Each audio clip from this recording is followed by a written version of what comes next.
Unapoingia kwenye mahusiano, yani acha kabisa kukompea mahusiano yako wewe na mahusiano ya watu wengine. Hiyo ni sumu kubwa sana unaifanya na itaharibu mahusiano yako.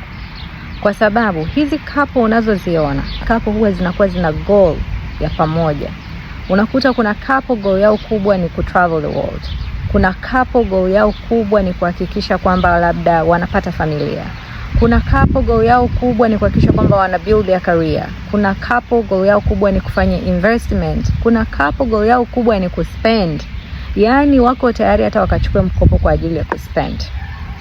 So, wewe unapaswa kujua goal yako wewe na mwenza wako. Couple yenu ina goal ipi? Na sio kufuata goals za watu wengine na kudestroy mahusiano yako. Kwa ni muhimu sana kujua nyinyi kama couple goal yenu hasa ni ipi. You need to be very careful on this. Kwa sababu haya mambo yanasababisha mahusiano mengi yanaingia dosari kwa kutaka maisha ya watu wengine.